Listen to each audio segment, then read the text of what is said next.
Minu nimi on Siri Ellermaa. Ma töötasin ametikoolis aastatel 1996 kuni 2018. Ma tulin ametikooli sellisele täiesti uudsele ametipostile nagu täiskasvanute koolituse osakonna juhatajaks. Ja siis mõne aasta pärast sai minust kõigepealt vist arendusdirektor, siis arendusjuht. Me selle nimega seal mängisime natuke.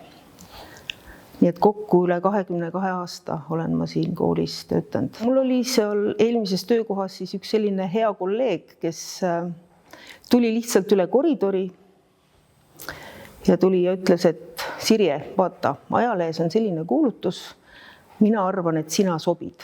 Sa pead siit ära minema, see koht on sulle liiga väike, astu järgmine samm. Ja siis ma kandideerisin. Ja ma mäletan seda hetke oma praeguse korteri elutoas, kus oli mul suur nõukaaegne sektsioon, nagu tol ajal ikka oli. Telefon oli nurgas, see kett taga. Ja kui see telefon helises ja kui seal otsas oli Neeme Rand, kes mulle helistas ja ütles, et sa saad selle koha. See oli juba siis pärast seda vestlust, kui ma olin ikka vestlusel ka käinud. Et millegi pärast see pilt on mul jäänud nagu mälusappi. Meil oli üks selline koostööprojekt, meil olid mitmel aastal tegelikult selliseid projekte, kus ametikooli õpetajatele olid kaasatud ka meie koostööpartnerid ettevõtetest. Väikelaeva ehituse eriala ettevõtetega oli päris mitu koostööprojekti, sest me ju ka siis kuskil seal nendel aastatel alustasime ju selle väikelaeva ehituse erialaga siin, algust oli paadiehitus, eks ole, ametikoolis. Ja üks selline koostööprojekt, kus me siis tööandjatega käisime Hollandis mööda erinevaid väikelaeva ehitust õpetavaid koole ja ettevõtteid, käisime nii-öelda õppimas. See oli see aeg, kui me tegelikult oma seda paadiehituse õppekava siis arendasime. Ja see üks nendest projektidest sai siis Euroopa kvaliteediauhinna. Mina ja Neeme Rand, me käisime Austrias Grazis seda auhinda vastu võtmas. See oli selline väike pronksist täheke.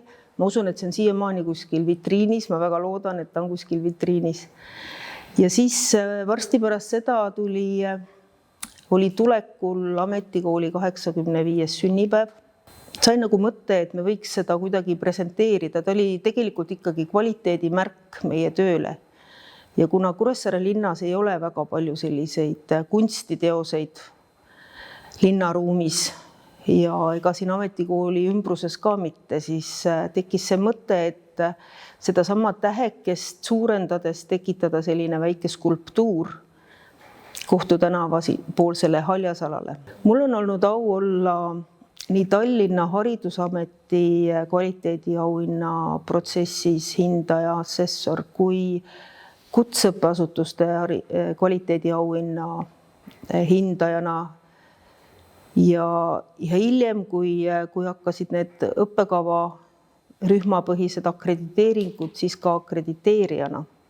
Ja see andis ka selle võimaluse, et ma sain tegelikult käia teistes kutseõppeasutustes, teistes koolides ja vaadata seda teiste koolide hingeelu ja näha, kuidas asju tehakse. Nii et see oli nagu selline kahepoolne protsess, et ühest küljest hindasin, aga teisest küljest siis sain ka endale kogu aeg kõrva taha häid ideid, et mida me võiks paremini siin teha. 100 aasta pärast Kuressaare ametikool. Ametikool 200. Ma väga loodan, et ta eksisteerib. Aga ma arvan, et ta eksisteerib mingi sellise väikse rakukesena mingist suurest globaalsest organisatsioonist, kus käib õppimine hoopis teistmoodi kui võib-olla täna. Ja õpilased on üle maailma. Aga ma arvan, et ametikool on oma nimega alles. Ma väga loodan. Ma soovin 100-aastasele juubilarile jätkuvat tervist ja head väljanägemist. Ehk siis seda, et oleks atraktiivne igas vanuses õppijale nii noorele kui täiskasvanud õppijale, et inimesed leiaksid selle koha, kus nad saavad oma teadmisi kogu aeg täiendada. Ametikoolist on kujunenud koht, kus õpivad juba sariõppijad või seriaalõppijad ühelt kursuselt teisele. See on saanud inimeste elu osaks ja ma soovin, et ametikool jaksaks neid uusi õppimise ampse välja töötada, välja mõelda, välja selgitada, mida inimesed ootavad ja neid nendele pakkuda.